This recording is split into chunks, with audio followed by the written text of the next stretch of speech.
What up, guys? So today on the podcast, the Jiu-Jitsu podcast, we have Pete from Origin, right? So we had Pete on, gosh, I guess it was probably maybe 2 years ago. Something like that. Something like that, yeah. Had him on like 2 years ago, talked about obviously Origin and everything else. And then we were having him back on. And this conversation is a little bit interesting because, we'll talk about Jiu-Jitsu and the Origin brand from its Jiu-Jitsu sort of like slant mostly towards the end of the podcast. A lot of the beginning of the podcast is him talking about like business and talking about some of the things that have happened in his business. And like a lot of the questions were like my own interest. Like, how do you translate or transfer from being like the dude who's making all the stuff to now you're like the CEO guy running this big friggin' company, and developing those skills. And so I found it really interesting and enjoyed the conversation. If you guys are interested in the thing, I think it'll be fun. But just letting you know, it'll be a different type of episode than normal, where we're picking out like, hey, training specific stuff. This one is a little bit more mindset. But as he kind of talks about through the podcast, a lot of the principles and the sort of philosophy that he takes to business is sort of originated on the mats, right? Mm-hmm. Which I think is interesting. But again, fun podcast, a lot of cool stuff that he talks about. And again, every time I talk to Pete, when we have him on the podcast, I can't help but like leave being a little pumped up, because again, it's such a cool idea, right? Like, like we talked about this on the podcast with the elections, you always hear every election cycle about bringing manufacturing back to America. And it's been like this for like the last 10-ish years, right? Maybe 10, 20 years. We would need to bring it back, And, obviously the government is not really the most adept at doing things efficiently or quickly. So, but you have guys like Pete who are like actually bringing it back, and they're making products, like they're making jeans in America, making clothing and textiles in America. They're making gis in America. So, and they're trying to make them in a way that like they actually stick around. And so, like where you get some clothes and they tear up really easy, right? Or everybody's had a pair of gi pants and the knees just blow out on them. Whereas like I have my original Origin gi that I got in 2018, and the damn thing's in great shape still. I mean, it's a little bit faded because it's black, but it's still in great shape. You know what I mean? And so again, for me, like, and I've had these pants for like 2 years now. Like, I mean, I can't help but be supportive of the company, and I like it, and I like supporting them, and I love the mission of trying to build an American brand and support American societies and American cultures and American cities, right? I mean, like that's the whole thing. They've got multiple factories going around and supporting people getting paid a living wage. So I'll stop my gushing, right? But again, every time I leave the podcast with him, or even a conversation with him, I always get kind of pumped up by that. I think it's a cool mission, and love to support him. So anyways, we'll get into this podcast with Pete and talk about Origin and everything they got going on. Big thanks to our sponsors for helping make this podcast happen. Charlotte's Web. Just a heads up, guys. Charlotte's Web is, the premier CBD company out there. They have tons of different CBD products that you can choose from. Again, I currently use like the sleep gummy that they have, which is the CBN. It's called Stay Asleep. I like that. My wife uses it as well. We both tend to enjoy it, and the effects that we get from it for helping us, get good restful sleep. That said, you guys are listening to if you're listening to this the week of the release, then Black Friday's coming up, right? So on the weekend of Thanksgiving, if you would like to get some CBD products for 50% off, they've given us a Black Friday code, which is Chewjitsu, CHEWJITSU 50. Our normal one is 30 for 30% off. This one's 50% off on their products. So if you get on there during Black Friday and around any and around that weekend, you can get 50% off the order at checkout at charlottesweb.com. Also, if you guys want to check out and get some Jiu-Jitsu t-shirts or No-Gi gear, whatever it might be, from our longtime sponsor, Epic Roll, you can check them out at epicrollbjj.com.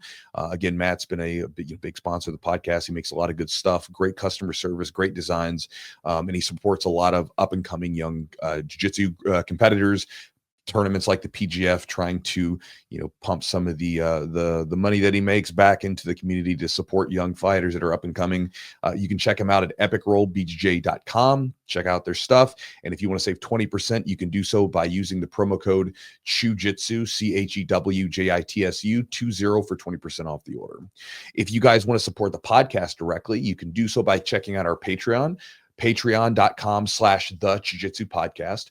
When you go on there, you'll see that we have, a couple tiers, and there's a couple different perks and things like, our library of content, ad-free versions of the podcast, and some other stuff. If you guys want to look at the different options that we have, some of the details of the Patreon, then go to patreon.com/the Jiu-Jitsu podcast to get details. Again, it's very inexpensive, but it does support the podcast, and we greatly appreciate it. And thank all of you who are currently Patreons or patrons. Patrons, Yep. Patronites. And also, guys, if you want to get my Focus Jiu-Jitsu ebook and get my daily email, you can check it out at jujitsu.net/join. So you go to the website. The Focus Jiu-Jitsu ebook's I think it's really useful. It's very easy to follow.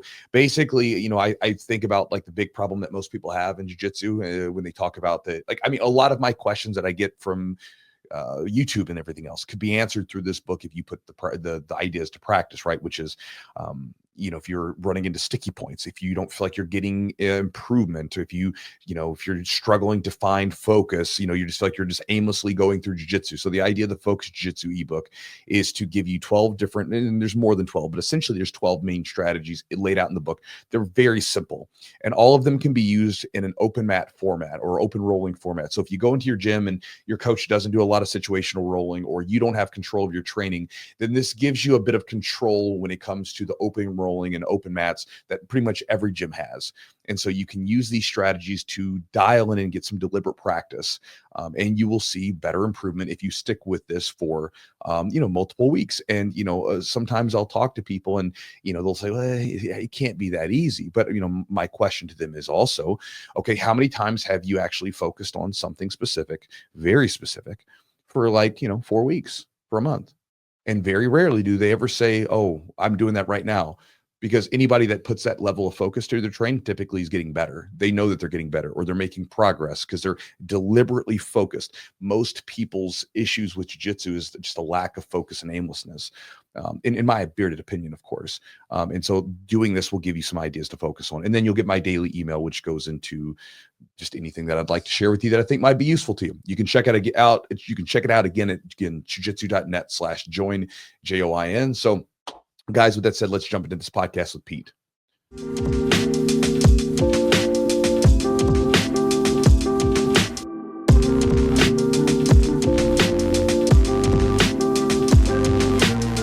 Tell me about your vacation. So you kind of took a little bit of time away. I'm sure it's probably getting a little wild and crazy. How was the vacation to Portugal? Good, man. Yeah, we disappeared for a bit to kind of get grounded and get my head straight. Mm-hmm. And it's just been a crazy year trying to run the two brands, Jocko Fuel and Origin, and made some tuition payments, some expensive ones, and had to kind of reset to go into 2025. So I needed to change the scenery for a bit. So went over there, did a lot of writing, a lot of thinking, and came back with a fresh perspective. So. Yeah, it's nice, right? It's like the chance to sort of get a little distance from the craziness, because it's hard to, if you've got any sort of business going on, it's really hard to, while you're in the chaos and the thick of it, with people coming at you constantly, to be able to sit and get some distant thought and being able to look at the bird's eye view perspective, right? It's hard to do that. I never thought I was signing up to be an HR professional, but that is my job. Find talent, recruit talent, talk to people, keep the culture going, and talk to bankers and lawyers. And that's like the life of a CEO, which not what I want to be doing, which is designing shit. So yeah, that's the interesting thing, right? Like I was listening to this business guy talk about becoming a CEO, and he was saying that you probably get into your business, your thing, because you love creating stuff, you love this product or this service that you've made, and then eventually it's like you don't even get to do that anymore, and instead what you're doing is managing people. And you're the executive function. So you're telling people where to go, what to do. That's your job, is the executive. You think of the executive function in our brains or whatever, right? Like making decisions, right? Like that's what you get paid to do. That's what your job is. And it's I imagine, because I know you're kind of a creative person, right? Like it probably is it's a bit frustrating maybe at times, because you don't get to do that creative thing that is what you originally started doing in the beginning, huh? Well, that's exactly what it is. and like your decisions, they affect, I mean, as you start stacking zeros to the size of your business, those decisions, you have monumental swings. If Hmm. you don't do something right, um it affects a lot of people, a lot of people's families. It affects your ability to drive the business, to grow the business. And I don't think, when you look at like the pay scale of executives, for instance, like, oh, that CEO is making, that much money at this Fortune 500 company. Hmm. That person is responsible for like the security of the organization, for casting the long-term strategic vision. And sometimes that's supported by data, and sometimes it's gut. It's just like, this is what I think we should be doing. Like if you look at like Steve Jobs when he left Apple in 85, when he got squeezed out of his own company, and Yeah. he came back in 97, I think 12 years later, and he basically like scraped the whole product line, and he's like, we're going to make one thing, we're going to make it great. And he came out with that colorful iMac, Yeah. The right? iMac. And Yeah. that was their step back into who they were as a brand. And they had, their stock prices were down, they had lost so much money, they had trepidation in the executive ranks. And I think that that's like a founder and CEO's responsibility. And I think sometimes getting people on the same page of what you feel, you know what I mean? It's hard to just to feel something, but that is at times the role, and hopefully the data supports it. And sometimes it doesn't, and you still got to do it. And if you're right, you're right. And most of the time you should be right, or you're going to kill your business. Mhm. But if you're wrong, it has tremendous effects on you and your company. So yeah, it's just, it's like the risk profile just continues to grow as we've grown the businesses, and they're not small anymore. Right. So Here's a question for you. Like, we see this in different aspects of our lives, right? You see this from like in jiu-jitsu when you have a hardcore competitor that's like, that's all he's done. And then he has to shift gears into being a gym owner or a coach or something else. Or maybe he's getting older, can't do it. yeah. And whenever we make those shifts, I feel like there's always a difficulty because we want to cling to what we sort of originally became, our pleasant view of ourselves or what we enjoy doing. What was the transition like for you as far as moving into sort of the role that you have now, where you're delegating the work or you're giving direction, but you're not necessarily always doing it yourself? Was there a moment where you're like, okay, I need to shift gears and do this? Or, what kind of struggles have you had with that? As far as the struggles with like what I want to be doing Well, versus so the struggle, I mean, like basically, we'll ask it this way. What was that transition like when you went from, again, you're in the yeah, ground level doing all the stuff, and yeah, then now you're being taken away out of necessity, away from yes, that? yeah. Like, how did you deal with that? And because I know the delegation is a completely different skill set than, and a different mentality than actually doing the creative work and creating the products. The way I approached it was, if I can get 80% of what I would do, then that was good enough. Mm, Right. So like, as you bring people on board, um, there's no way to inject them 100% with what's in your head or with the way you would do things. Right. And so you can't be a control freak. You can't micromanage. Like, it's not a scalable model for you to be doing everything. And so you're accepting that sometimes you're going to tap out, right? mhm, You're accepting that sometimes the moves you make, the path you take, isn't going to be 100%. But if it's 80%, 80% is good enough. For me, what happened was, I was like, because I don't have two hands on one wheel. Uh, I have Origin. It's with my baby, my passion. Jiu-Jitsu, the thing I love to do, and then we started Jocko Fuel. And Jocko Fuel now is 3 times bigger than Origin. It's a massive company. And so I kind of had two hands on one wheel. Then I went like two hands on two wheels, and then I'm like trying to steer both of them at the same time. That's where I am right now. And mm, now I need to like put two hands on one wheel. So I tried to feel like some of that. like, hey, you keep your eyes on the road over here for me while I steer, and you keep your eyes on the wheel over here while I steer. Hey, man, I'm going to take my hand off the wheel for a second because I got to go do something over here. So now I'm driving and looking behind me, and this person's trying to drive. And so it's just you're putting people in place, and you're hoping that you're hiring experts from the big brands, and you're bringing them in, and there's no silver bullet. Nobody actually knows what to do without guidance and vision. And you still have to get buy-in to that vision also, because they have their own ideas about things. And I think that 80%, some instances went down to like 50%, and that starts to hurt. That starts to influence your business in a major way. And ultimately it comes back to you, the business owner. And so I've had like some pretty good realizations, over the past few months on our move forward strategies. And both businesses are growing. It's just both businesses spend a lot of money, sometimes more than they're making, right? So you start feeding people into this thing, and you're like, okay, we're going to feed the people in, and then you're going to grow. But what happens if you feed all the people in and you spend the money, but you don't get that growth you want? If you don't hit your numbers, or you don't hit your margin profile, and so like for me, where I used to be like, let's design a jiu-jitsu gi, let's design this new raptor weave, this gorilla weave, this dragon weave, let's design this. Let me sit at the sewing machine and make stuff. Like, that's what I want to be doing. I like to work with my hands. I like to be creative. I like to draw and build and think. And so to do what I'm doing now is like you're going like left brain, right brain, left brain, right brain. And that's hard for a creative. So that transition just happened organically. It happened naturally.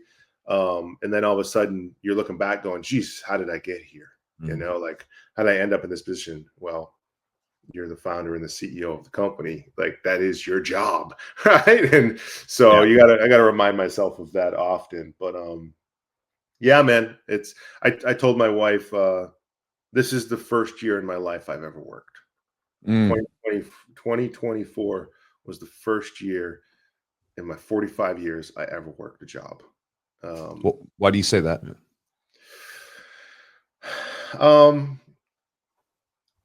Because when I started the company, I didn't set any goals. It was a crime of passion, like wanting to make stuff, jiu-jitsu gis in America, cutting down trees, building a factory, finding old machines. And it wasn't ever like, we're going to build this company to be this size, or we're going to build this company for this purpose.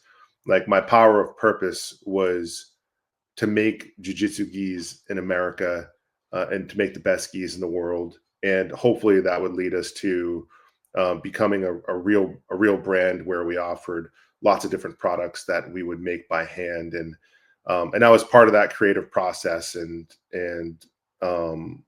we never set like a goal, like a size, a revenue goal, a margin goal. It was just go. Very entrepreneurial, very crime of passion. And when you take on like private equity investor, like we did on Jocko Fuel, you have board meetings and you have revenue targets and margin targets. And it's a whole different thing. And it can be fulfilling, and one of my advisors is like, Pete, you've got to change where you get your dopamine from. You got to change. And so I've been using the jiu-jitsu philosophies to help me change. Hey, listen, I'm not a top player anymore. I'm a guard player. If I get a sweep, I get my dopamine, versus if I mount and choke you, I get my dopamine. So I have to switch in my brain where that's coming from. And it's hard. I tend to default to wanting to be the guy like designing shit and making shit, versus negotiating with lawyers and bankers and all the bullshit that I actually do. How did you improve that side of it as a CEO? How do you feel like you have gotten better? It's maybe an area that you didn't anticipate you would be as involved in, or even not having that vision of these goals and these targets to hit. But like, now you've been thrust in this CEO kind of position. Like, what are you doing to grow there? Yeah, to grow that knowledge base and skill set. I mean, I ask a lot of questions. I've always been someone who asks questions.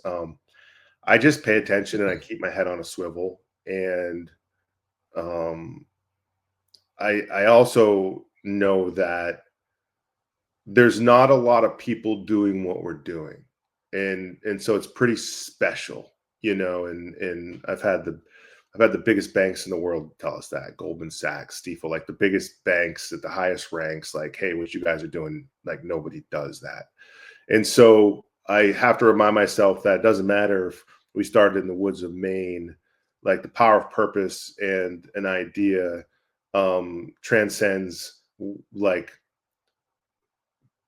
anyone who thinks they're better or they're more knowledgeable, because you know the shit we're doing, you know, doesn't happen very often. So number one, I don't put anybody on a pedestal.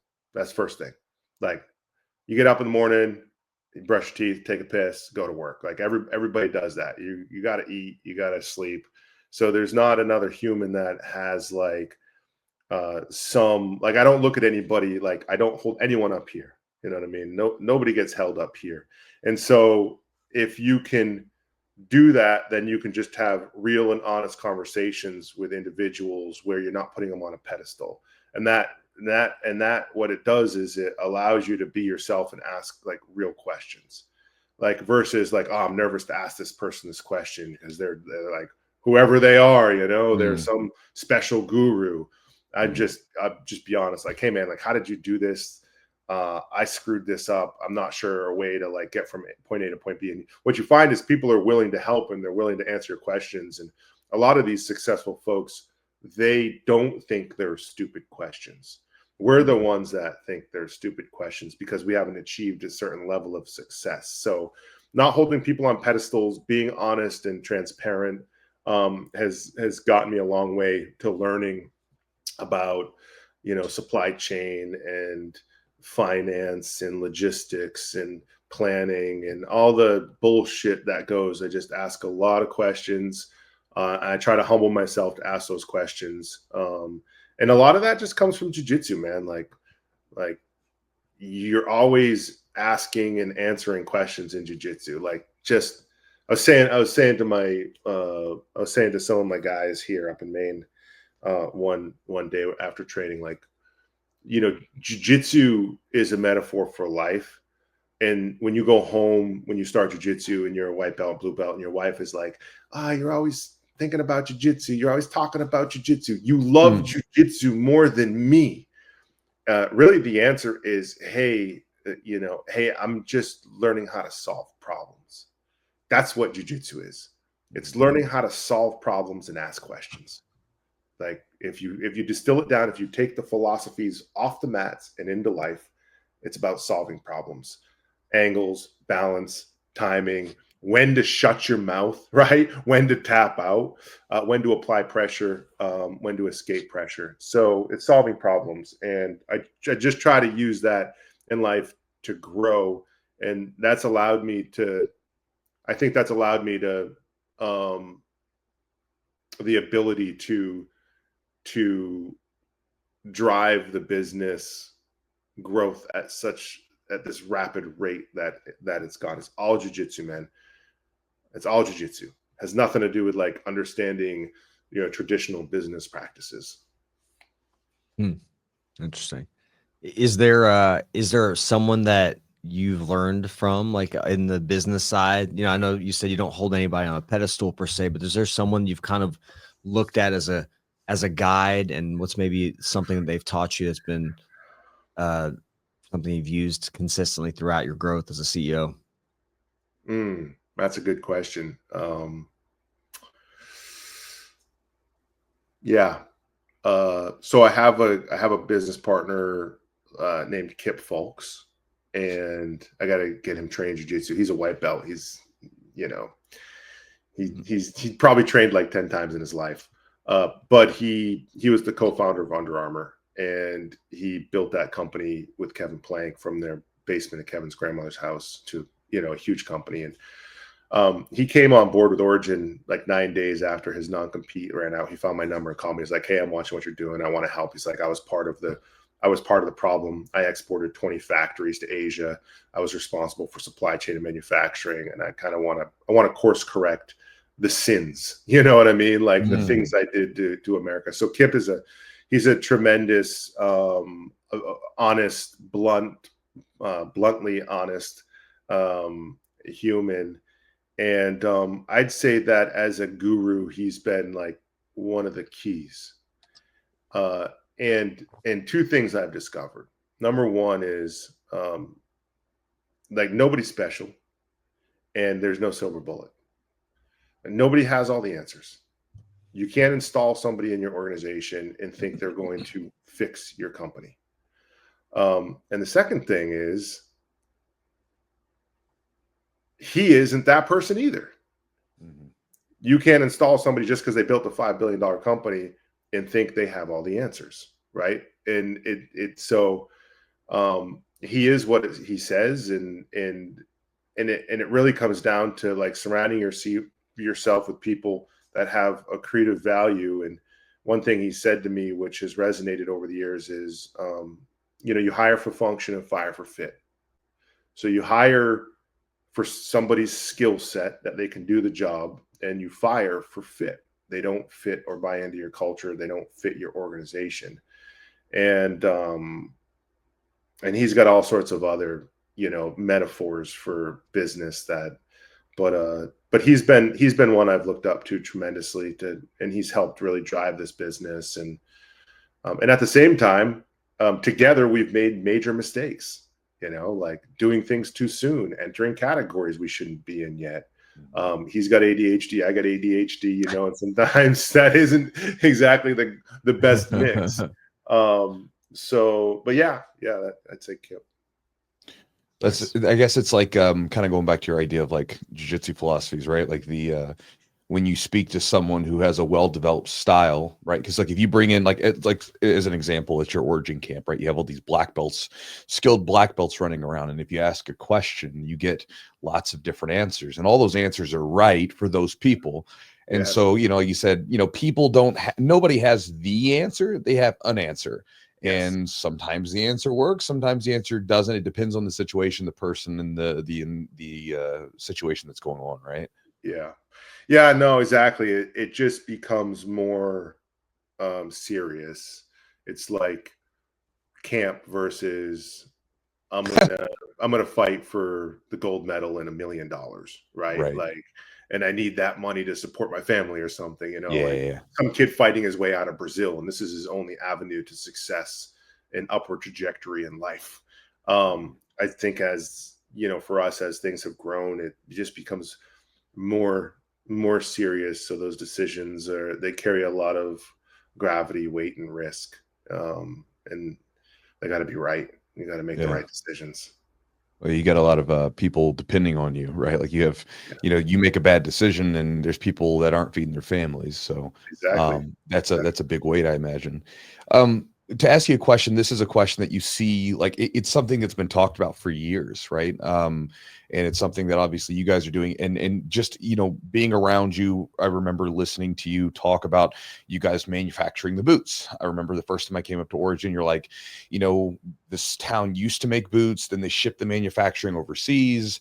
And then, we wanted to bring it back. So we found this one guy in the city who used to work at the boot factory. We went in there and found some schematics. And, then you're going through this process of now figuring this stuff out. It's very difficult. Listening to, I forgot his name, was it John that like is involved with the jeans? Yeah. And he's talking about like going down to this jean convention and how he's talking to, some of the big jean companies, like, the jean companies everybody knows about. And he's like, we're the only ones that make them in America, the rest of them are overseas, and they're asking them like, how do you guys make your jeans? And, I guess the question is because, you would think, that like, again, we always ask the question, how do you bring manufacturing back to America? It's a big question right now because, is it simply people don't want to pay the cost of those goods because you're going to have to pay more because you're paying people a living wage? Or is it the skill is gone, and so now you don't have people that can actually do those jobs because, we can talk about different stuff, but it takes skill to do certain things with these goods to build them. For you getting into this stuff and actually, being involved with manufacturing in America, what do you think some of the impediments are for bringing manufacturing back to the United States, from your opinion? Yeah, I mean, obviously I'm in it, deep in it. If you look at the root cause, right? There's a root cause to what's happened, and that is consumerism. We like to consume. We get fulfillment and dopamine from consumption. And the big brands have taken advantage of the psychology of the American consumer. And this started, I'd say more in the 90s. I think after World War II, we had everything America built, everything we built in our factories, and textiles was the biggest industry in America. It was bigger than coal and steel and automobiles. It was the biggest industry in America. And it's all been exported. It's all gone overseas. And that's why we have so many hollowed out communities in New England and beyond. But we were building things for survival. So if you built a jacket or if you built a pair of pants, like that had to last a long time. You were buying it once and it had to last you years. And when we sent our soldiers off to war, they were building things made in America, and they had to last. They had to help them survive. They couldn't break down and tear and rip and fail. And what happened is a shift took place where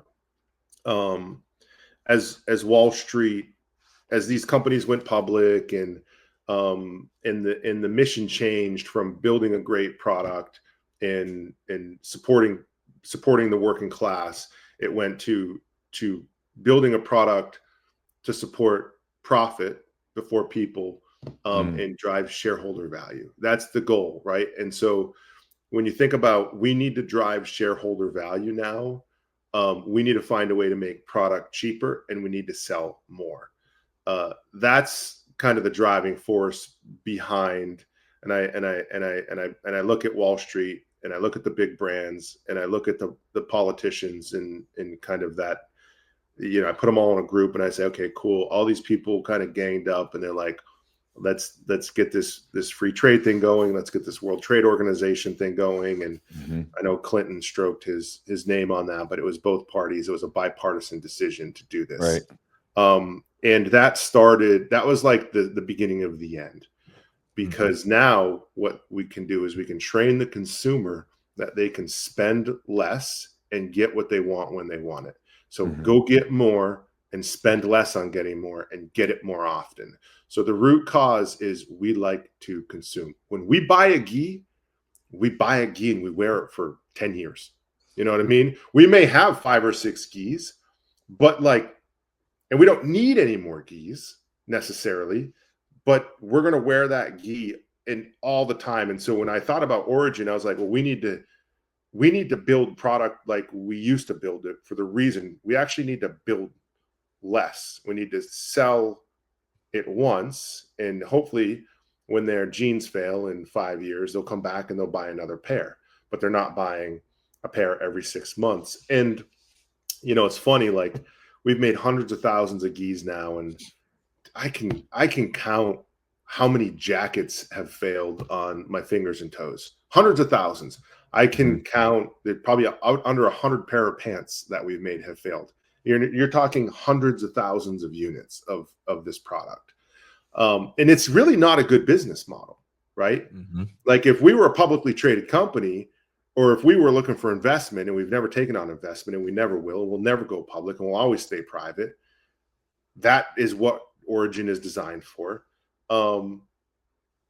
Nobody would have invested in us, because we're building product to last a lifetime. So in 50 years, you go to the thrift store and you find this old Origin heavy hoodie and you throw it on and you're good to go. That's the idea. And it's not a good business model to build product that isn't going to fail. So what we're trying to do is we're trying to change the perception of the American consumer to listen. You have been lied to. You bought into the propaganda because you didn't know there was another side. You don't understand that you're just getting this dopamine, and these products are being built to fail. And you can go on Shein and Temu and buy a $12 shirt, and that's made by slave labor, and and it has no soul, and you're going to wear it once and throw it out, or wear it for a month and go buy something else. Like, we have to re-educate the consumer to say, like, this is bad. It's bad. It's bad for the environment. It's bad for just like what you're supporting, as far as like these oppressive regimes who now handle all the means of production of all the manufacturing, and get their minds back on like localization. Like, hey, listen, if you know where this comes from, you appreciate it more, and you're going to get not only that dopamine the first time you buy something, but like, you're wearing your Origin jeans right now. Every time you put them on, you're going to say, I'm putting on my Origin jeans. And you know what that means. You know what it means. It makes you feel a certain way every time you put them on. What other products do that you use, that you wear? I throw on a t-shirt, I throw on a hoodie or some random thing. I don't feel something. And so you've got to change and re-educate the consumer. And it's taken us a long time. And we've got a long ways to go. So here's a question. Again, this is more of like a theoretical, right? Like, so, Yeah. you have a magic wand and you can do whatever. So we now have all the consumers. The consumers now are like bought in. They're like, we don't want to have products that are made by slave labor. We're okay with having less stuff, all that. So then what becomes the next step to actually getting manufacturing, in the country?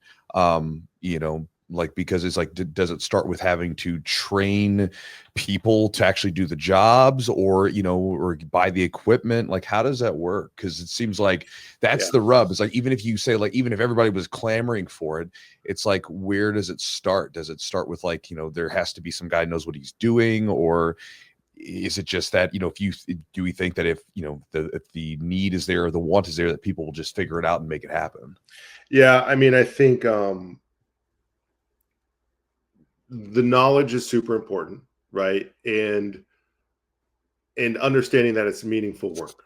I think that we look at factory work, that it's not a meaningful career, and it is like making something, walking away at the end of the day and saying, damn, I like made that shit. That's pretty good feeling. They say bricklayers are one of the most fulfilling careers, masons, because like that brick wall behind you, you walk away at the end of the day, you see that you made it, see the work you did. It started here and now it's here. And it's the same thing in manufacturing. And so when people come in and they start, like, they come into the factory, they're finding a sense of fulfillment. So that's super important.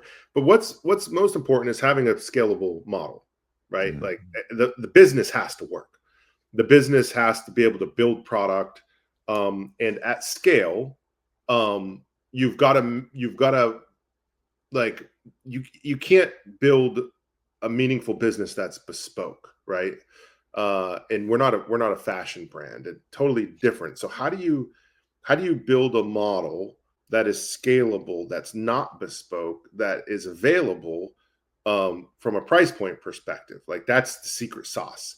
If you can figure out that, you can build an empire. And that's what we're doing, is we're figuring that out. Some of it is automation on the front end. What are some of the things you can automate? And then when do you put your hands on the product? So like, we have automated cutting. We just invested $500,000 in this whole new system where you're cutting 200 pairs of jeans all at once. So you can automate all that stuff. You can automate putting pockets on pants. A machine can go grab the pocket and stitch around it, right? You can automate putting belt loops on. But once you've automated the component, that then goes to hands, and hands need to sew. The side seams, the inseams, the fly, the zipper, all that stuff. So the most important thing is that you have redundancy and skill sets. You invest in automation on the front end, and then you put people where they're needed, yet you make sure that person can do all the operations. So you're constantly moving people around as you're as your business is expanding and contracting seasonally, right? People buy more jeans in first quarter and fourth quarter. They don't buy jeans during the summer. And I use jeans because it's 50% of our business. People don't realize that. Is it really? Yeah, it's massive. Wow. It's like, yeah, I mean, we redesigned the gi pant based off of a jean. Yeah. Like I looked at jeans and I was like, cool, we're gonna make gi pants like jeans because jeans are badass and they fit good. Yeah. And then once we figured out how to make gi pants like jeans, we made jeans. So because now you just need to change the material, right? Like you're just like, Yeah. okay, we'll just okay. There was a little bit more to it than that. We made 5,000 pairs we couldn't sell, but yeah, it was close. So understanding that it's hard to do all that when you don't have scale. Because what the monster eats is it eats cash and capacity, and capital and capacity and time, right? Capital, capacity, and time. That's what the monster eats. And if you don't have scale, you can't feed it. And so it's taken a bit to get scale where we're feeding it now and investing in that front end. We have a plan to make like a jean for like $85. Like I have a plan to make 100% cotton jean, 100% with American cotton, grown, sewn in America and sell it for $85. That's super competitive with, the brands we all know.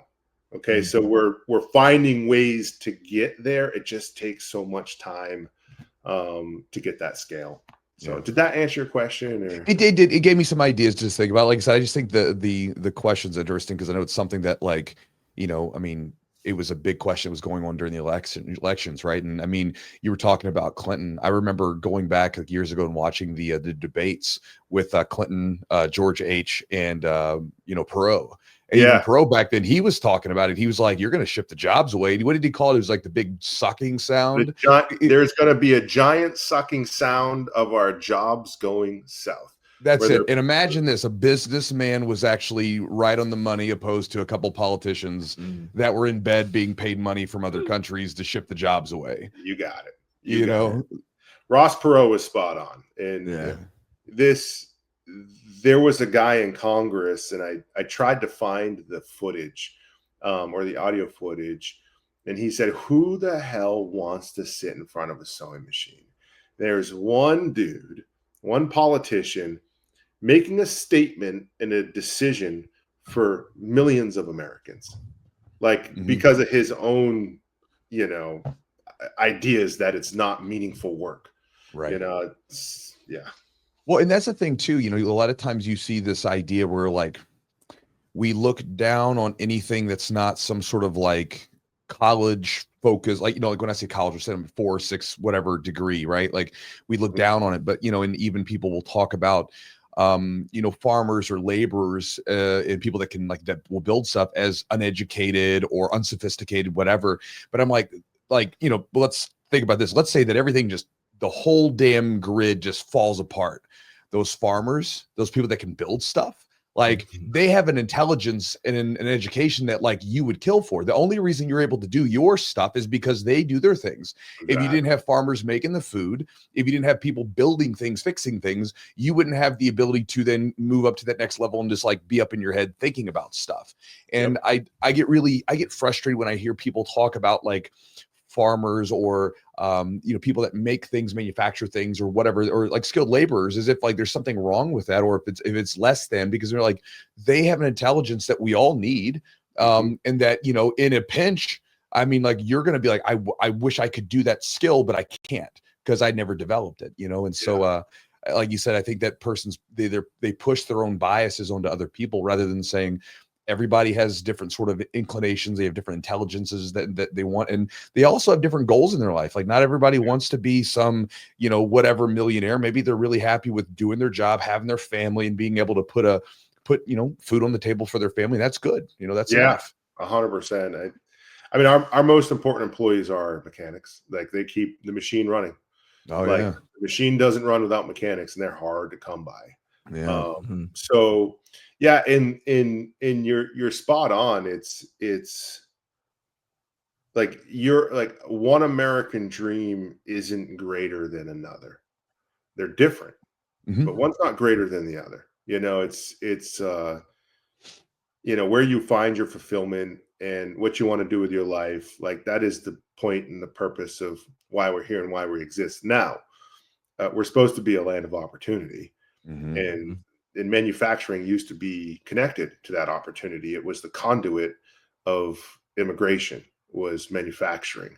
People came in and they flooded into New England's mills. Like that was the point. They're going to come here because the world was not industrialized.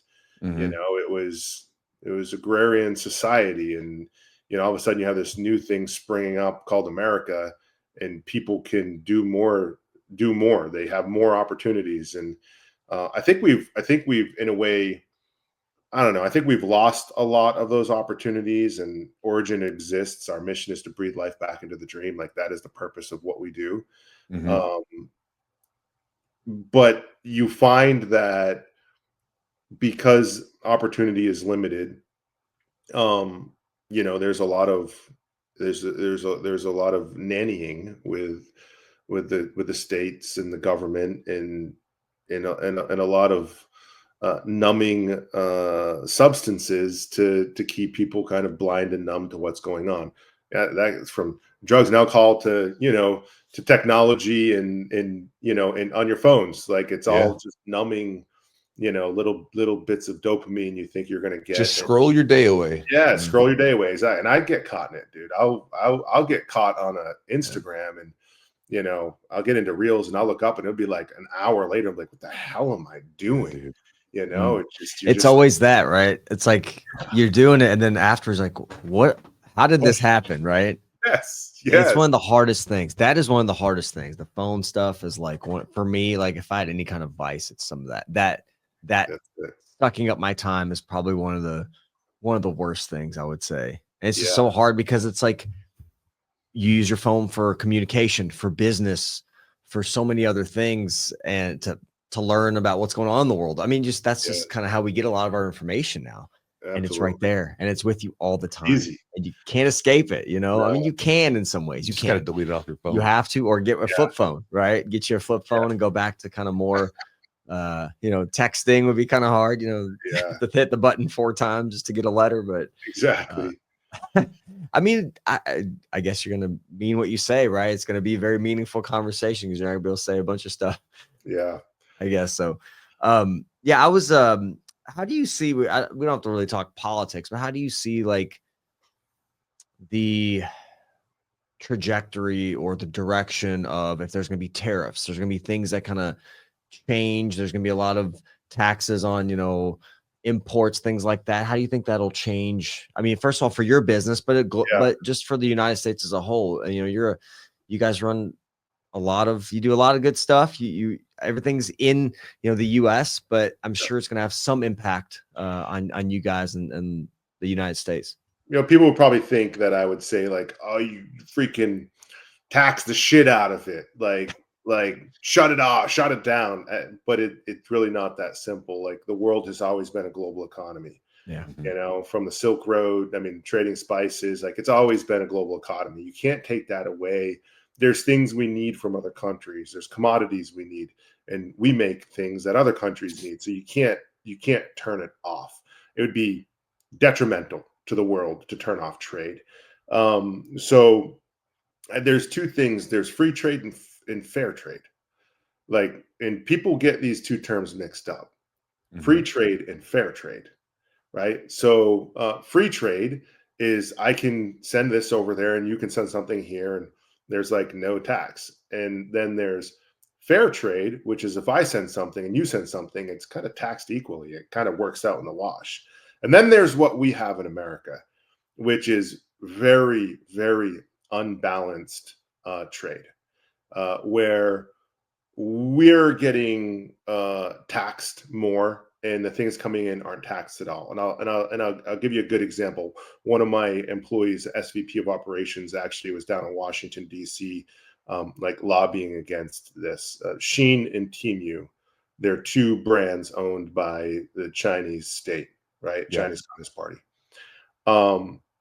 They ship into the United States millions of individual packages a day.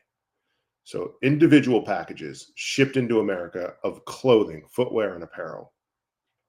I don't know exact number. I think it might be like 10 million packages a day or something. It's insane. It's billions and billions and billions of dollars, and hundreds of millions of items a year. And they come in tax free. If you go and you order on Shein or Temu, you get your package tax free. Why? Because there's a loophole in our laws that says if you bring in a single package from China, you don't have to pay taxes on it. And they took full advantage of that. They built out these ecosystems, these brands, and now those brands are competing with America's big brands who are still having stuff made in China, but they have to ship it on containers in bulk. Because when I plan my demand for the season, I'm going to bring in a container, however many containers of stuff, and that's getting taxed. And so now even the brands who are using the means of production have a problem with this situation because they're being affected by this zero tax. And so there's not fair trade, right? It's unfair trade. So we need to equalize it a little bit without overswinging the pendulum. I think people think like, oh, you can just stop it. You can't. Like it took 30 years for it to go away. Actually it's about 30 years, 92. Yeah. So 30, 35 years for it to go away.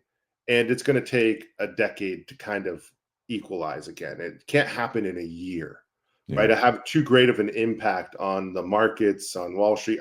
There's all these businesses that are reliant on this, on trade. And it's not a switch you can turn off and turn on. So I think that it's going to be really thoughtful.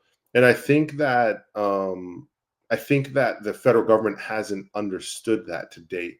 I do believe that some of the folks that are getting appointed have a grip on this. I think some of them understand how this needs to work. And I think some of the policies that are going to be put in place are going to be pretty solid policies too. So it's not going to have an effect on us at all. Like politics don't really have an effect on Origin. We're doing what we're doing, and it's a localized supply chain, and that's never going to change. So I think awareness around Made in America might come out a little bit differently than this administration. I actually trademarked 4 years ago. I trademarked "Make America Make Again." I think I let the trademark go though, but I'm very center as far as my political views. I look at policy. I see how it's going to affect my community, my family, my business, and I vote based off of policy more than social issues. I think a big part with America right now is government in place to enforce social issues or to have a strong country. And I lean more towards, I want to have a strong country. I want to have a strong economy. I want to make sure there's opportunity. And in social issues for me, will kind of come out in the wash, as culture changes and shifts and morphs. But yeah, I think what you're seeing right now with this current election is that there has been a lot of people that just don't like the way the country's going, and we tend to swing the pendulum hard in America. All of a sudden we're feeling one way, and we rip that pendulum hard and we swing it the other way. And in 4 years, we're going to grab it again and we're going to swing it back. You know what I mean? It's just what we do. And it's beautiful to watch. It's amazing to watch. It's the only time I watch TV really is every 4 years during the election. I just I try to avoid watching that time. Yeah. I love seeing the county votes come in, and I just where people's heads are at. I think it's just so tremendous to see. Well, yeah, I mean, it's beautiful that we have the opportunity to make those choices, right? Yeah. And to make your to vote for what you believe in. I mean, sometimes it's like you feel kind of. I guess I'm like, why can't we have both, right? Why can't we Yeah. have like the social issues and the Well, I mean, economic the policies we government's want? never. I mean, I'm one of those guys. Like, I think the government, like, this is just my thing. Like, I'm more of a libertarian slant. I'm like, I don't think the government is supposed to be in the business of telling us how to act and think. Exactly. It's like, Sure. sure, there's things like where we protect rights of citizens and make sure nobody's infringed upon and people should have equal opportunity. But then what you do with that, just like we were talking about the different American dreams, Sure. right? Like, this guy might want to be a CEO. This guy might want to just be like, solid middle class and be able to take a vacation with his family once a year to Florida and then just have a good time with his kids. And ain't nothing wrong with that. But it's like, you do with the opportunity what you want. I don't think the government's job has ever been supposed to be, hey, let us get in and micromanage your life or tell you how to think and feel. You can't legislate that, right? I can't legislate you to like each other. Exactly. I think it was Denzel Washington that said that. He's like, can't legislate love. You can't legislate people to like each other. Exactly. That we have to do that. I think that's like the thing. You have places like gyms and stuff where people can come together, and you have those places. That's where you do that stuff. But the government's there is to make sure that, like, we have a military, there's equal opportunity for people. Citizens are being treated fairly with the laws and everything else. And then everything else, you just let that go. And we could improve on all the other stuff and just let the social stuff begin to figure it out as people are having better situations. Right. It is fun to see some of my friends now in the federal government. I will tell you that. It's like, I was texting with Tulsi the other day. That's cool. And, she's a good person. But I've been saying for years now, Gen X is going to inherit the earth very soon.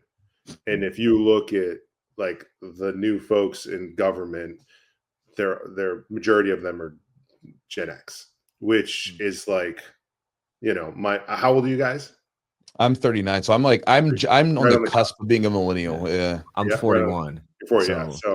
So I mean, you guys are like right there. I mean, millennials, but like grew up without technology until you. Yeah, we grew up in the 90s too, right? Yeah, exactly. So it's like, for me, if you grew up in the 90s, you're kind of like a Gen X mindset. And so to see my peers now, like, oh, they're gonna run the federal government, and them be like friends too, and like that's crazy, like that's real crazy to think about that. But anyways, I digress. Well, I think you have I think Tulsi Gabbard's always been someone. I think she's a badass.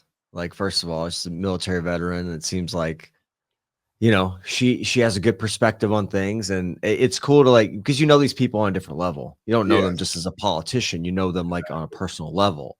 So I think you have a little more, in some capacity, understanding of what their intentions are and who they are as people, and some of that hopefully will come through, in the media, and sometimes it doesn't. Of course, it kind of depends on how they decide to show those things, but it is cool to see, and you're seeing some more. I mean, she's fairly young. You see a lot of, like, hopefully younger people that are going to come along eventually and help direct the country in a way that's best for all of us. Yeah, that's what I like to believe, but I don't know. You never know. We'll see. So when we were talking earlier on the podcast, I think right before we went live or whatever, and we started recording, you were talking about getting back into like the roots of, Origin, like the roots of, what got you started. I know that, like, with all the different opportunities you have, and like you were talking about having that entrepreneurial ADHD thing going where, it's like, oh, there's something over here. Let's see what happens here. I mean, there's so many things that it's like at that point, you're like, we're creating things. Like, what do we want to create? I'm sure there's a point where you have sort of endless opportunities and just it can turn into complete chaos, right? So when you were talking about getting back to the roots and the core, like, what exactly did you mean, and kind of where's your headspace with that? Well, when, a few years ago, as we're like, okay, we need to kind of act like a bigger brand. And we started adding, planning and design and development and product, and we started adding all these things, and I saw it, but I didn't say anything because I'm in a position where, while I hired a bunch of people to come in and help us grow and scale, And they come with all sorts of ideas. And this was a big learning experience for me. And we jumped into a lot of different things, right? We jumped into hunting, right? Which a lot of our customers, hunt. And we didn't look at what it was going to cost to jump into the category. We didn't look at what it was going to cost to develop the textiles. We didn't look at the time it was going to take to acid print textiles or manufacture cold weather gear or rainwear. We just did it. So that's very entrepreneurial. It's like, oh, we like to hunt. Let's go build hunting gear. There wasn't the hey, what is supply chain? What do timelines look like? How much did it cost? What's our margin profile? So I would say that we did some things like that, which were very entrepreneurial. And what it did was it took our focus off of our core, which is our core essentials, like basics. The thing that like drives 80% of our business, we weren't focusing on, and the thing that drove 5% of our business, we were focused on. So I've had to peel back the layers on that this year, really the back half of this year after our immersion camp in August, actually peel back the layers and kind of get the team back to baseline on who we are, why we do what we do, and who we do it for. And part of that was like cutting all the new product for 2025. I'm like, I don't want to talk about any new product. I want to talk about what we're good at, why we exist, and how do we become even better at that? How do we become better at manufacturing it? How do we streamline it? How do we just everything with core basics versus let's develop a new waffle knit. Let's develop a new technical layer. Let's develop, a polo. Like there's all these things we can do, and like I said to my team, just because we can doesn't mean we should. That's right. Like, yeah, we can do all this stuff, but look at what it's caused with our business. Trying to launch 40 SKUs, none of them are on time. So let's get back to basics. And part of getting back to basics is like, I want to do things in jiu-jitsu, and I've wanted to do things for like years that we haven't done, like build belts, like build jiu-jitsu belts. Like, why aren't we building jiu-jitsu belts? Like a jiu-jitsu pack. We used to have a jiu-jitsu pack, jiu-jitsu backpack. New designs in jiu-jitsu gis. And, jiu-jitsu it's not ever going to be like a $1 billion business. It's just such a small community, but we haven't given it the time. We've taken our customer for granted, right? And we haven't given them the time or product that we need to, and we should. And so kind of my executive initiative was like, get back to basics. And why we exist is because we were born on the ground in jiu-jitsu. And everything we do is because of jiu-jitsu. The way we manufacture our jeans is because we made jiu-jitsu pants. Like overbuilding product, jackets or hoodies, is because we overbuilt the jiu-jitsu jacket. We took the techniques and applied it to apparel.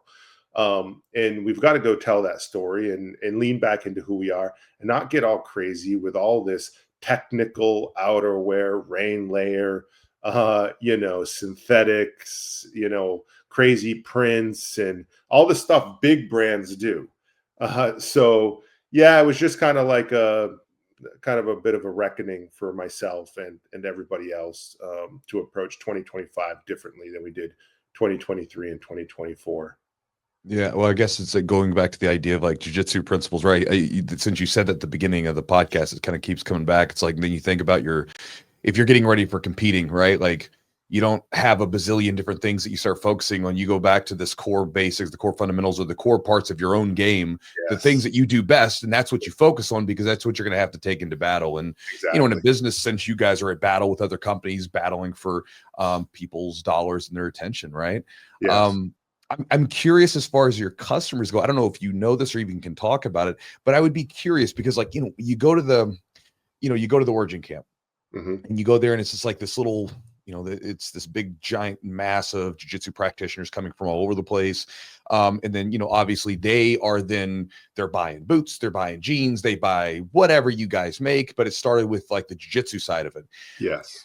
for you guys, do you have, I'm curious, like, do most of your customers sort of originate jujitsu and then they get there and they're like, it's almost like they go buy a gi, they go buy like some rash guards, whatever the jujitsu product is, and then they go, oh, look at all this other stuff I can buy from you guys, like jeans, whatever. I mean, that's how I sort of started off, right? It was like, Yes. oh, it's like they make gis, they're really good gis. Oh, they're making jeans now. Let me buy some jeans. Let me buy some boots or whatever. Or do you guys have now just a ton of people who have no, you know, like your people that are buying jeans? Do you have people that are just buying jeans that have no connection to jiu-jitsu at all now? Or is it still the bulk of your customers come from jiu-jitsu and then they branch off? And so maybe it's not the biggest front end business right out of the gate, but then it leads to everything else. I'm just curious if you know that or if you guys can Yeah, talk it's about really, really good question and topic of conversation right now behind the scenes. So let's go two extremes, the jiu-jitsu customer and the hunting customer, it. right? Yeah. Jiu-jitsu customer, most loyal. They come in through jiu-jitsu and they buy everything. And they stay with us forever. They're rarely going to leave, right? More importantly, a jiu-jitsu customer who appreciates Made in America definitely isn't going anywhere. And so they shop the brand all the time. The most loyal customer we have. The hunt customer, they come in for 2 weeks a year, they buy hunting, and they never shop the rest of the brand. So they're not loyal to the brand. They like the pattern, they like the gear, they in and out, and hopefully we have it in stock so they can buy it. They don't come back and buy boots. They don't come back. So two extremes. But the majority of our customers, 50%, like our daily sales, 50% are returning customers, and 50% are new. Okay. And so that's like the breakdown. Last year, 80% were returning, 20% were new. And so we have to shift that because it's not scalable when you're only adding a little bit of people in. We're gonna sell somebody like one order for a gi and a rash guard and some jeans or some shorts or something. They're gonna come back in 60 days, they're gonna buy something else, right? They're gonna shop the brand multiple times a year. If they come in through jiu-jitsu, if they come in through jeans, they're also going to shop the brand multiple times a year. But that's the two places they do come in is through jiu-jitsu and through jeans and jeans and jiu-jitsu. Okay. Yeah, jeans and jiu-jitsu. So, okay. it's really interesting. Part of my dopamine switch is like to appreciate data and not just go off gut. And so like, I love looking at the data of our customers. It's crazy. Like it's crazy. Both Origin and Jocko Fuel. And we have millions of customers now. And like on Black Friday this year, we'll probably sell 40,000 pairs of jeans. You know what I mean? Like we'll have tens of thousands of orders, on Black Friday. It's a lot. It's a logistical, nightmare. Yeah. Not for me. Right. My wife Amanda, the COO, but she's got her shit squared away way more than that. Yeah. It's a good probably problem to have, I guess, in some capacity. Yeah. So you've got a bunch of people wearing jeans that don't train jiu-jitsu and boots and all of our other gear. But the dudes who train jiu-jitsu, they're like, yeah, these are my jiu-jitsu jeans. Yeah, like, these are my jiu-jitsu boots, right? Because freaking Origin is jiu-jitsu. So it's pretty awesome to see. Like when you look at other brands, if you look at like Oakley, they started in motorcycle grips and dirt bike grips, and they became Oakley. If you look at Nike, they started in running shoes, right? And then they got into basketball and all the other sports. Origin started in the most amazing, most badass sport in the world, jiu-jitsu, like grappling, combat sports. Like there's not a better foundation for a brand. And even Kip has said to me, the guy who started Under Armour, Pete, he said, I believe that Origin is the greatest American brand that has ever existed. We just got to fill the gap of time to get to where we're going. It's there. It's just now going to take time, So, and it all started in jiu-jitsu, which is freaking amazing. What's been maybe the most challenging product you guys have had to develop? The boots, like getting back into footwear, it was super challenging. I mean, a foot is the only thing really that's asymmetrical, on your body. And so you're sculpting a product in 3 dimensions versus, when you're working with leather and, just substrates that are rigid, and you have to sculpt it. So boots are sculpture versus like apparel, which is symmetrical. The rest of the human form outside of your hands and feet are symmetrical. And so you're building a symmetrical product that you're going to fit, and then it's going to drape a certain way. Boots don't drape; they're built to protect your foot and stay structured. So that was really hard, and we've become freaking really good at it too, because this is all we used to do in this part of Maine, is make footwear. And we've got some big plans for next year. We're going to do more lifestyle stuff. Right now it's a lot of work boots. We're going to do like work lifestyle Chelsea boots. I want to do a sneaker at some point, like a old school low, maybe in 26. And I love footwear. So we're going to do some slides for jiu-jitsu next year too. Yeah, that's awesome. Pretty cool.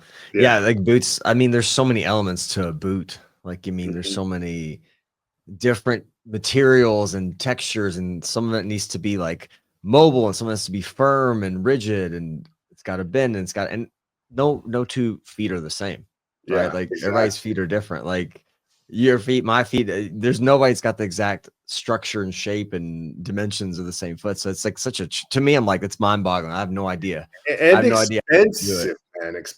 If you screw up on a t-shirt, you lose $7, $8. If you screw up on a pair of boots, you're losing $150 to $170. Oh, that is the cost to make a pair of boots. Like, if you look at the just my cost, I'm talking time and materials, it's $150 to $170 to make it. And so, when you think about, well, 2 out of 100 or 3 out of 100 are going to be seconds, some sellable, some unsellable. It's like, every day you're going to throw away hundreds of dollars, right? It's part of the manufacturing process. Hopefully you can liquidate them through a second sale, but yeah, they're super expensive to make.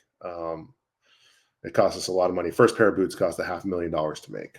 The first pair. $500,000. Wow. $500,000 to make the first pair. That's an expensive pair of boots right there. You guys you got those things framed up somewhere? They are. I do have them. Yes. Okay. They're not framed. They should be, but yeah. I was like, bro, if I paid $500,000 for a pair of boots, I'm putting those things up like somewhere. making your first dollar kind of thing. Yeah. Wow. Yeah. But time, materials, machinery. Yeah.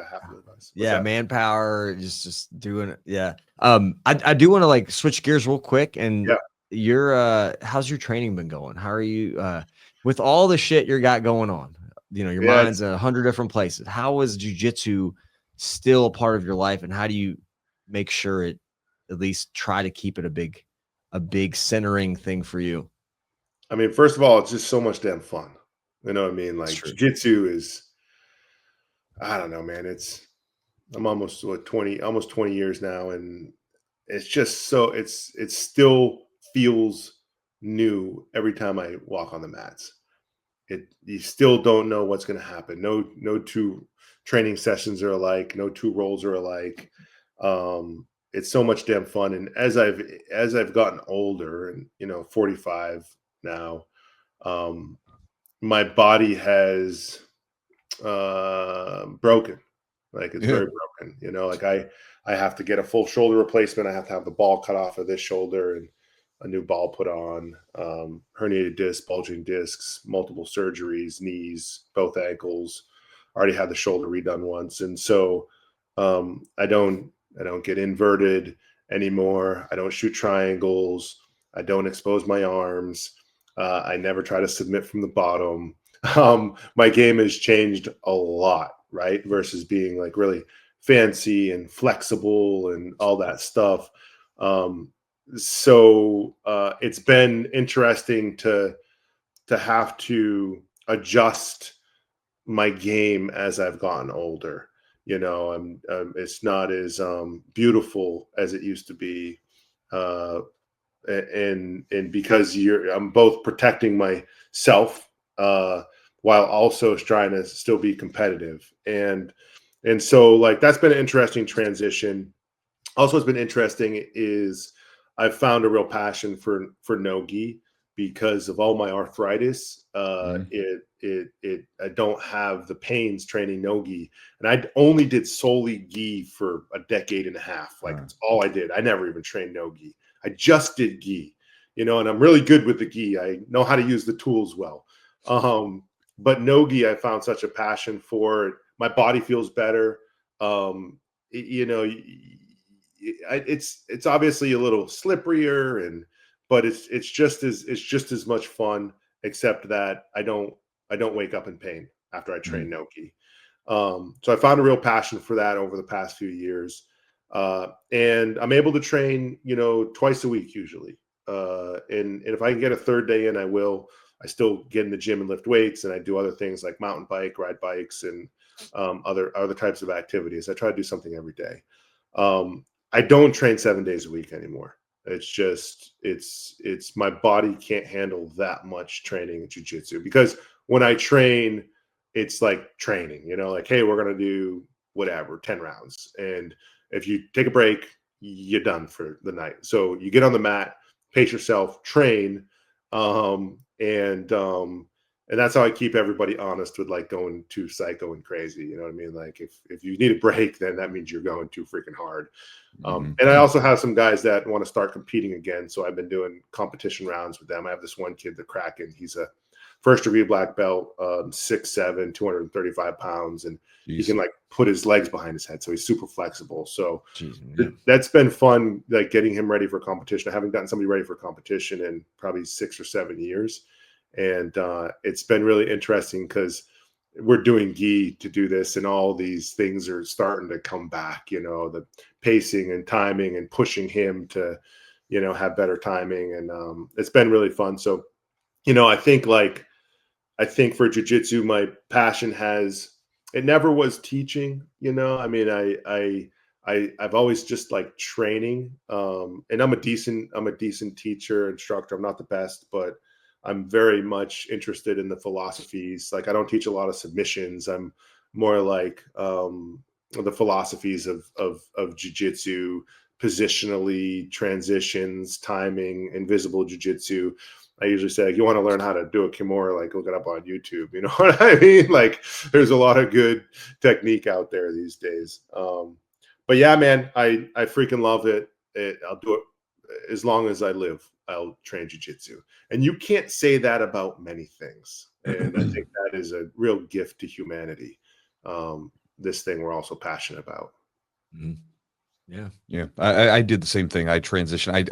I still train in the gi, but I do more no gi now as I get older, just Yeah. because the lapels either being direct, like pulling on my neck or pulling around my Yes. knees or my fingers, like I hurt more from the gi than Mhm. I do no gi. No gi wears me out more. And obviously if I have a 20-year-old college wrestler, like give me some damn sleeves, it'd be Yeah. great. You know what I mean? But like, at the end of the day, it's like I can always just, take my pace down a little bit if I'm training against a really tough young guy, and just take my rightful place on the mat and be a little bit more defensive in those no-gi rounds if I have to. Yes, exactly. Yeah, no, And I'm the same thing. Like when somebody's yanking on my lapel and like my neck is, the discs are starting to go, and it's like yanking, yanking, yanking. And my fingers are like, when I train in the gi, I'll wake up in the morning and I'll just be like this, like trying to open my hands. Oh man. So yeah, yeah, I've really, like you, I've really found a passion for that no-gi game.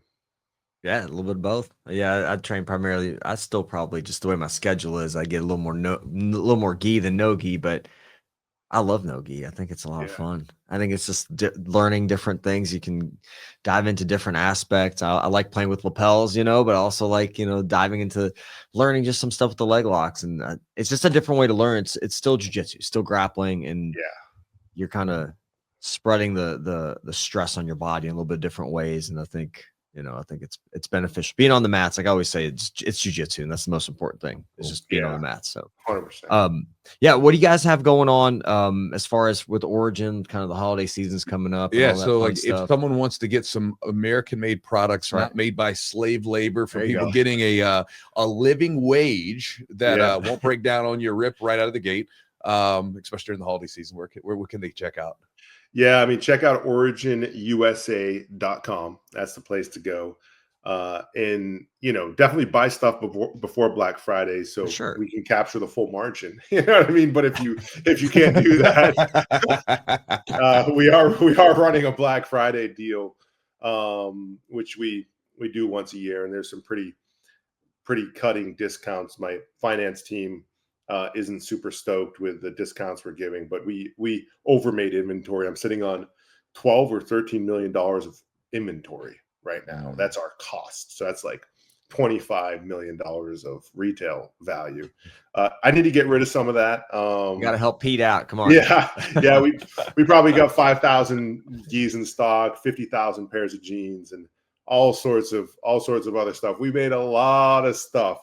So go buy it now. If you can't now, then Black Friday, come and get some at originusa.com. We'd love to earn your business, and we stand behind everything we make. And it's only American hands building the shit, built by freedom, which I trademarked also.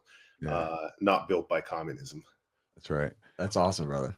Well, I appreciate you for being on, bro. Every time we've had you on, or every time I've been around you and heard you talk about Origin and the story behind it, it's just an inspiring, kind of fire you up kind of feeling that you get from it. Cause it's a beautiful mission. As an American, right? Like, how can you not be pumped up by that? Right. Like taking care of American workers, bringing products back to the country so that you can make your fellow citizens better. You're giving you said profits before people, kind of putting people and profits in the mix together. I think it's a beautiful thing. And so thanks for taking the time. And man, I hope you guys have continued success and continued growth, and do so like you guys have been for the last several years. Thank you, guys. Thanks for having me on again. I really appreciate it. All right, guys. Hopefully you enjoyed the podcast. Hopefully the brief jaunt into political stuff didn't sour your ideas of us. I know that right now the what would you call that, the fallout after the election, the aftermath of the election, the residue, it's like a hangover. It's like a hangover, like a residue that's lingering around, where people are still harboring like iffy feelings and all that stuff. And let's move on. I don't, well, the thing is, like, I was like Pete was talking about, like, being this kind of a centrist. I'm kind of like, I always kind of look at it like, whereas I'm not part of a gang. Yeah. You know what I mean? I might have some views that are one way, but I have other views that are the other way. I'm not a part of a gang. And so I don't feel any sort of tethering to either party or whatever. Sure. So I look at, a lot of times I look at both parties, like in a lot of cases, like they're both crazy. And I look at people on both sides like they're nuts. Because I don't feel what they feel. And I'm like, what are you doing? Like, what's going on? Like, why are you being this way? Like I had a friend of mine, literally her family, they're kind of torn between who they voted for. Sure. Right? And they're like not talking. I'm like, that's bananas. It's like, imagine if your house was burning down. You think you're going to call up like a politician to come say, no, your family will be there. Your friends will be there. Right. Like me and one of my head ref at the Jiu-Jitsu Open, we were talking about this, right? Like my genuine like for a person like that, my relationship with that person supersedes any sort of political view that they have. 100%. Right. So like, I mean, unless you were calling for the extermination of someone, whatever, then there's an issue. But assuming like you just have difference of views of economic policy or whatever, my like for you as a person supersedes that. So anyway, that said, hopefully you enjoy the podcast, got something from it. Like I said, I like the podcast. I like some of the stuff that he was talking about related to business. I think there's a lot of really useful ideas in there that, again, aren't just business related. Like the idea of having to become someone new as you move into a new space. All of us experience that. Even if like you're a jiu-jitsu practitioner, all of a sudden you're now a coach. Like this happened. I get this message all the time where someone, you're teaching the beginner class. A brand new, like I'm now putting myself into a new position that I'm not necessarily fully comfortable with, or maybe even fully equipped to deal with. Or maybe you get a new belt and now you have this new feeling of like status that you have to uphold, and it's a new position and you have imposter syndrome, right? Like all these things happen. And so, the places change, but the basic human element to it kind of stays the same. For sure. But again, hopefully you guys enjoyed it. And again, check out Origin stuff, regardless if it's Black Friday or not. Check them out. It's a great company. Support them. And they do a good job. And again, if you can actually go up there and go to the factory, like, I mean, I've been to the factory that they have where they're making gis and people are there doing their thing. And, like talking, I remember being in the factory, talking to some of the people making gis, and like, there's not this feeling of, like someone just, bummed out that they have to go to work. They're just doing their thing. They're rocking and rolling, cutting things, sewing stuff, like doing their stuff. I'm sure it's like it has its ups and downs like any job, right? Like, there's no job that's perfect or always sunshine and rainbows, but overall the people seem pleasant, happy. So I think that's cool. And again, anything that they make, if I can buy it, I'll buy it, because I think I'm like you, where like as I've gotten older, I'd rather have less stuff, or even certain things I won't buy, right? For instance, like when me and Jess were getting married, I told her I wouldn't buy her a diamond. Well, I'm not going to buy a diamond. You think about where that comes from. Like why would I pay for a rock to put on your finger that's maybe extracted from some poor kid in this war-torn country? For what? For this whole sparkle in your finger? Like, because I've been conditioned that I'm supposed to buy this. Like, we didn't always do that. The diamond rings weren't always the mechanism that you use to propose to someone with, right? So I'm not going to buy that. And then wasn't it like created? It was advertised by like one of the diamond companies. Like, so there's a big company that controls most of the output, right, of the diamonds. And so the idea was that they created an advertisement. We've talked about this many of times where, like, for instance, if you guys ever like want to go down the rabbit hole, there's some really good old ads that promoted the products that you use today. So for instance, like you can look at a guy like Edward Bernays. He was the one that pushed bacon and eggs.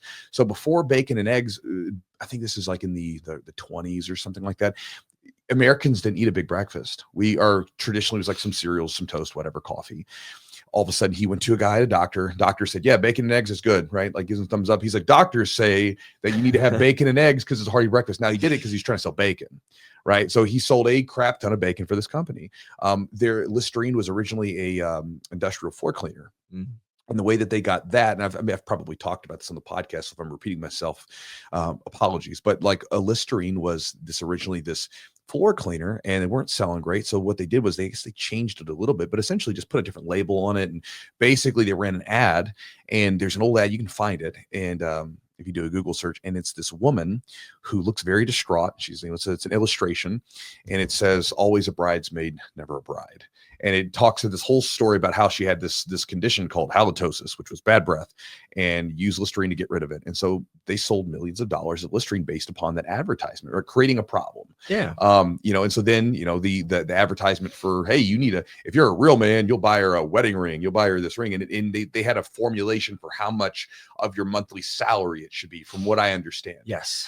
And so, like my wife, I was like, I'm not buying one. I was like, if you want a ring, I was like, you go figure out what ring you want. But I was like, I'm not buying a diamond. She found a ring on Etsy for like $100. It's like a little topaz. It's a pretty ring. Yeah. But like, she's out in the barn working and like shoveling the horse craps and stuff. She's like, why do I need a ring? She's like, I'll wear it when we go out. But it was like $100 on Etsy. So when we got married, it's been 11 years. So I was in my 20s. Yeah. So I was like, you're supposed to do this thing. You do this thing, you do it this way. And so, I was still like pretty early out of school. Like, I'm still trying to like pay off loans. You ain't got no money. So I bought something. Like, I bought a ring, a pretty nice one, a nice diamond. And because, that's what you're supposed to do. That's what we thought. And I was like, hey, when we, get a little more established, we'll upgrade it. We'll upgrade the ring. And so, well, that's the thing, right? Because they give you upgrades on it. So 10 years later, we're getting to this thing. And I'm like, I talked to my wife. I'm like, hey, do you want to, like, is that something you want to do? She's like, no, like, this is fine. Like, I don't care. Like, it's like, I actually think it's more important because we got it at a certain time when we were just younger and like, getting started. Yeah. So to me, I'm like, oh, okay. Because I was under the impression I'm going to get her this size because that's what I can afford. And it's crazy if you go under a carat versus over a carat, like, it's like a big price jump. Difference. Yeah. So, me, I'm like, we're going just under the carat, under a carat or whatever. But I was like, because that's what you're supposed to do. I was like, oh, when you get a little more money, you'll have a bigger whatever. And she's like, and then she was like, I don't want that. Yeah. Like, I don't need that. Like, it's fine. This is good. This is a memory of kind of what we had when we started. And that's a beautiful thing. Sure, it right? is. It's like, but I did the thing. I did the thing I was supposed to do. And you just do that. You don't take the time to sit back and think, why am I doing this?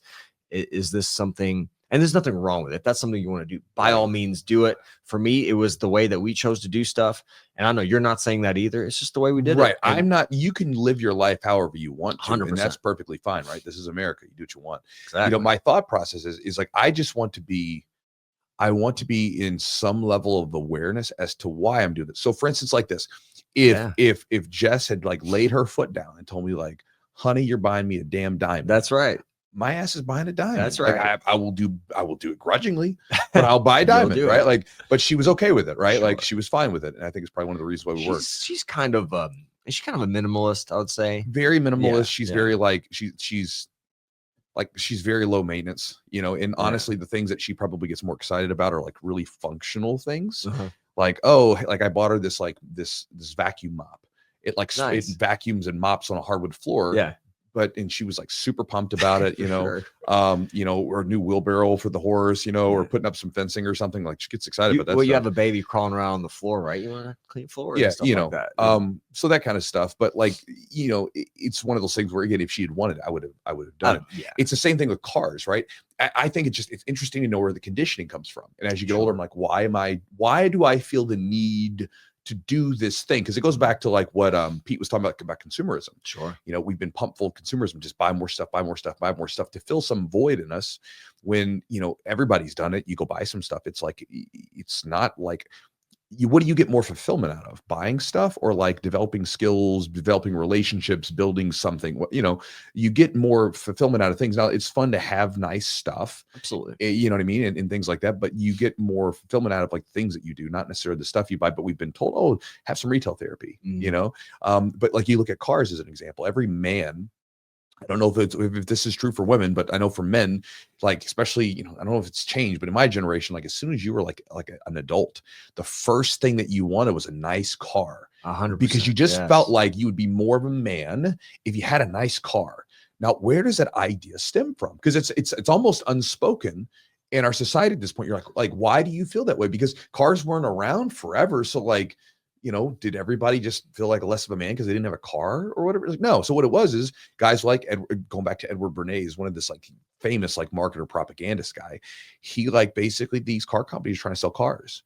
Like, we need to get rid of more cars. Like, how do we do that? Because these damn things run forever because the cars were built to last, right? Yeah. So they're like, well, how do we get people to buy cars when they don't need them? Because that's the thing. They looked at cars as utility. So what did he do? He said, let's link cars to male virility. And so basically it was all like, you look at all the old car ads, you know, they're much more like PC now. And it's like, you know, unisex where they appeal to both people. But back in the day, because, you know, it was very much appealing to the man that would be driving the car to work or whatever, or buying the car for his wife or something. Everything was towards that. And it was this big drive to like, if you really want to be a man, if you want to be big man, virile man, you know, like whatever, you'll have a car, have a nice car, have a sports car, have a big car, whatever it is. And then it just became part of the social stuff where all of a sudden it's like, oh, you know, these car companies are selling millions of cars now. They have different models coming out every year. And so you keep buying more and more new cars. And so again, it's like, then it becomes part of the social fabric where like, oh, I'm supposed to like buy a new car. I'm like, I remember one time, like I had a guy who came over to the house and, you know, he saw my car, which my car is like a grocery getter. Like, I guess eventually I'll get a truck for the farm. Like I want a truck too. I you know, just the truck, cause I can haul around stuff for the horses. Like I don't, you know, if it wasn't for that, I wouldn't give a shit. Like I need, like, it'd be nice to be able to get stuff for the horses and feed and gravel and things that need to be put around. Yeah, and you've got your little fuel efficient, like Jess got a nice little fuel efficient. Yeah, she's got a little hybrid, you know, but like I got a grocery getter, I got a Camry, right? And I remember talking to a guy, he's like, why don't you have like a nicer car or something? You know, I'm like, and I was like, well, why do I need one? But young guy, it was like, he didn't know. He's dealing with this. Cause I asked my mentor the same thing when I was like 20, like, or 19, 20. I asked him because I knew he owned all this property and stuff. I was like, and he had a Chevy Astrovan that he still owns to this day, 20 something years later. I was like, why don't you have a nice car like a Lexus or something? He said, why do I want one? You know? And I'm like, oh, you know, and he goes, my kids are I'm paying for my kids' college education, that's my Lexus. Yeah, you know, and like all of his kids graduated school, 3 of them, they all have, I mean, like, one of them's a doctor, one of them's the principal or something. They all have these good jobs. All of them are through school debt free because he paid for the debt. It's awesome. Like it was like priorities, you know what I mean? It's like, and so I think that's like going back to this podcast with Pete, right? It's like conscious consumerism. It's like being like having priorities and like understanding like, what do you actually find important? What are you willing to spend more on, but have less of? And like really trying to come to grips with like the conditioning that's been pressed upon you and being like, I don't need all of this stuff. I can get by with less. And I think that if that was the sort of the universal idea that we had in America, like you could get people to say, we want more stuff and we're willing to pay more for, or we want less stuff, but we're willing to pay more for it, for a good quality product that's produced by American hands. And let's support our fellow citizens to do things, I mean, it would be a good thing. Great thing. So anyway, I'm just rambling. Like, no, and when I talk, guys, by the way, I always say this to my students, because I get on like big rants in the gym. Yeah. And I know that sometimes, like, when I talk, I have a lot of conviction and I speak with, at the end of the day, I know I'm like a friggin' knuckle dragging meathead who lifts weights and like beats himself up with jiu-jitsu all the time. So I know that on some level I'm full of shit. Don't sell yourself short. I'm on some level I'm full of shit. So understand that, like, when I talk, I think we all are. We all are. No, we all are full of shit on some level, right? But I'm saying, like, I understand that. So maybe if I speak with a lot of conviction, I understand that, like, these are my ideas, these are my opinions. I'm also very apt to change my opinions from time to time if I find better information. So I'm not attached to these things full force. But I think the idea of questioning your conditioning and understanding when you have these hard drives to do something, where does it come from? And so I guess we'll just end on that there. And we talked about that with Pete too.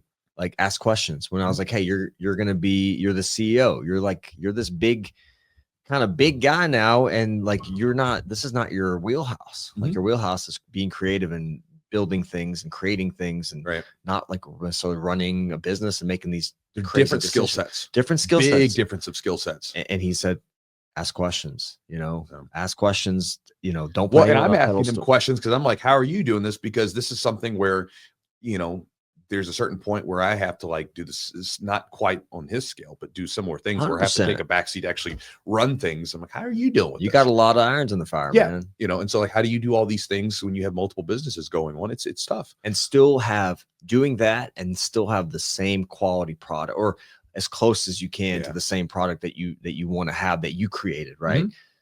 Your gym, the Chewjitsu brand, like having that still be what it is, right? And almost like, in some ways, like, how do you not sell out, right? Like with Pete, that's what I was thinking. Like, he's kind of like, I don't want to just have all these investors in here, and then like it has no like nothing of what I built. Like, it's something totally different. Well, notice he said private company. Like, those, that's really important, because once you have a publicly traded company, the bean counters come in. Exactly. You have the bean counters come in, and like that's where you lose the ability to make long-term decisions, because all that matters is like, what's our quarterly profits look like? You lose the culture. Well, the culture, I mean, like, if you look at like there's several books that I've read where, let's say, for instance, like what's his face, Virgin guy. God. Yeah, well, we'll talk about like the guy who started Virgin. He actually Virgin Mobile, Richard Branson. Yes, he bought his company back. He went public. Or Virgin Mobile. He went public. Yes, and then bought it back because he was like getting pushed out, because it was like, instead of being able to make a 5-year decision where you might eat a little cost in the front end, but you're making a decision for, because think about it, like, a lot of times when you invest, even if you invest your money, you're taking away liquid funds, putting it into investment. So you're technically you have less money now, but later on you have more, right? So if you make that kind of investment in your business, a lot of times the same thing happens. You eat it now, but then long term, you're thinking, I'm making an investment for the future. Yeah. But when it comes to, like, being a public traded company, all they're looking at is a balance sheet. Where are we at right now? Quarterly returns are down. And if that keeps happening, then they go in and they say, hey, you're out. The board comes in, you're out, opposed to when you're a private company, you can maneuver in different ways and you can make better long-term decisions. And so, like, I've talked to several people who have like serious money. They have actual real money, like not like, small business type stuff, but like real money. And a lot of them, they're like, they'll never go public, because they're like, man, if you go public, like, you don't have control anymore. Yeah. You lose this control, and then you get these guys that have never done this stuff, or they're not involved in it. They're just coming in there and everybody's just looking at this sheet, opposed to actually like, this is a business that we're trying to continue on for years, not just simply just raise the profit and then sell it or something, That's kind of what happened. You look at Steve Jobs. I mean, granted, it was like Steve Jobs, he talked about it as like a good thing later on when he got booted out and then sort of created Next and then came back. But I mean, he got booted out of his own company, probably for the right reasons at the time. Yeah. But nonetheless, like, he had created Apple, and then they were like, you're out of here, dude. For sure. So anyway, guys, hopefully you enjoyed the podcast, got something from it, enjoyed some of the rambling towards the end here. Big thanks to our sponsors. If you guys want to check out Charlotte's Web, again, CBD company, make a lot of good products. They have a special Black Friday coupon code going on right now. So if you would like to save 50% on your order at charlottesweb.com, When you go there, look through their products, see if there's anything that you like. I'm sure you guys have heard us talk about it before. Use the promo code Chewjitsu 50, CHEWJITSU 50 for 50% off the order around Black Friday weekend, and you'll save 50% off your order. And again, get some really great CBD products. And so again, if you've ever been interested in trying CBD or trying Charles Webb's products, it's the best time to do it. Also, thanks to Matt at Epic Roll for supporting the podcast. Been a longtime sponsor of us. He sponsors a lot of up-and-coming jiu-jitsu practitioners, some of the competitions like PGF, a lot of different stuff. And again, he's a great guy, makes cool designs for his products, great customer service. And if you guys want to check him out, you can go to epicrollbjj.com to kind of go through their website, see if there's anything that you're interested in. And then again, if you want to save 20% on the order, you can do so with Chewjitsu 20, CHEWJITSU 20. Also, if you guys want to jump on board and become a patron to the podcast and support us, you can do so by going to our Patreon at patreon.com/the-jiu-jitsu-podcast. Again, for all the current Patreon members, we appreciate you. And if you're interested in becoming a Patreon member, you can go to that URL, that link. And then when you go there, you can take a look at the different tiers that we have, and you can see the different details for it. Again, very inexpensive, but does help support the podcast and helps keep us going depending on what we got going on. But again, if you guys want to check it out, patreon.com/the-jiu-jitsu-podcast. And guys, last but not least, if you would like to get my daily email and also receive an ebook for training that'll help you add a little bit more focus to your jiu-jitsu, you can do so by going to my website at chujitsu.net/join, JOIN. You'll get my daily email, which I send out almost daily, right? Usually Monday through Friday, sometimes in the weekends.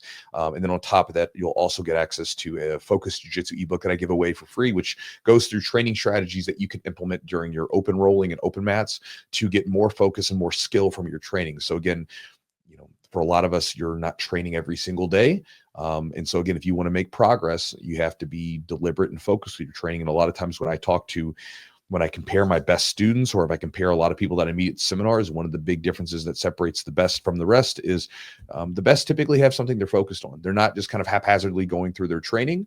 And I know that a lot of people have used that ebook to get a lot of focus from their training and get a lot of positive results. We've gotten a lot of cool testimonials from it. So anyway, if you want to check it out, it's free, chujitsu.net/join. And guys, with that said, thank you so much for being here on the podcast. Hopefully you enjoyed it. And hopefully you enjoyed listening to Pete talk about Origin, and we'll talk to you next time.